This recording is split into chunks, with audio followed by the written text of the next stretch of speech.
far so good. We have seen that the four-dimensional object that we defined earlier, our four momentum, is actually truly related to the Hamiltonian, the energy of our particle, and truly related to the conjugate momentum of our particle, which is coming up in the three-dimensional component. Perfect. Fantastic. So we did the right job before. But this is coming from assuming it is Lagrangian. Now what we can do is to check the equation of motion and see if the trajectory for this sort of particles that we are finding out, our Lagrangian formalism, give us what we expect, meaning a straight trajectory. It's a free particle, no forces are acting on this object. We are in flat geometry, and this particle is going flat, straight. Perfect. Equation of motion. How do we derive it? Well, we have this beautiful Lagrangian formalism. Before we take our action, we minimize it. This gives us our Euler-Lagrange equation.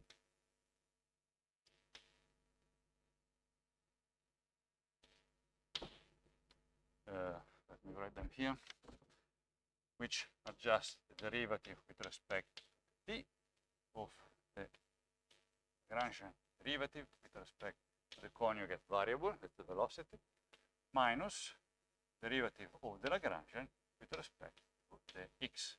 And this should be equal to 0. That's the Euler-Lagrange equation. Okay? So what we are going to do is to plug in our Lagrangian into here and do the computation. So let's remember that that's equal to 0. I will continue here with the explicit expression for the Lagrangian. So just m, our m0, the rest mass is just a constant that goes in front of all these expressions. Then we have gamma dot v that comes from the derivative, v and then gamma dot, because we have this product of gamma v, and therefore this is just it is just coming from the product rule of derivatives. Then we get for gamma dot, so you see we have a gamma dot here. What is it going equal to? Well, just derivative of the expression of gamma dot. So that's minus 1/2 1 minus beta squared minus 3/2. That's the derivative of the square root. And then we have the derivative of what is inside. So we have minus 2 beta beta dot. And this is equal to gamma to the power of 3 v dot over c squared. So we plug this expression here.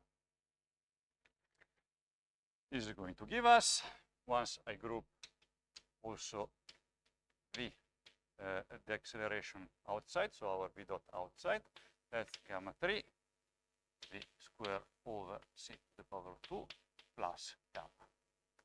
You see, I have our gamma v dot that I throw out of the parentheses, and then I'm, what is it left here? So gamma 3 v to the power of 2, because I have this other v here, v squared, and then gamma v dot went outside. And this must be equal to 0, as we said. This gives us the expression for our four velocity. Now what do we notice? That this must be equal to 0, right? What is this quantity? That's gamma. Gamma is positive number. V to the power of 2, c to the power of 2, that's a positive number. Gamma, again, is a positive number. So this is larger than 0. Vm is just a constant. Therefore, the only thing that arbitrary, so gamma, the minimum value can be 1. So this is larger, strictly larger than 0. So the only way we have to go to 0 is or not to have a massive particle at all, so we don't have anything. We're starting with massive particle, that's the Lagrangian average. So we don't have a particle, so that's not the case we can consider. So also this is larger than 0. Only this guy can be equal to 0, such that we have this equality. Or v dot is equal to 0. There is no acceleration. Our particle is free and it's not accelerating. Perfect, it works. And if I integrate this expression twice, I actually find my equation of motion. So I have the position of my particle. Remember, that's a 3D expression with respect to time. is going to be given by two initial conditions.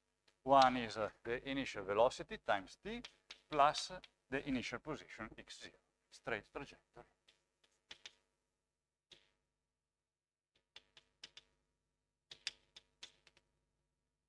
No acceleration, with no acceleration. And that's what we expect for a free particle. Fantastic. All right, so we just showed that the Lagrangian is the correct one. We recover the four momentum.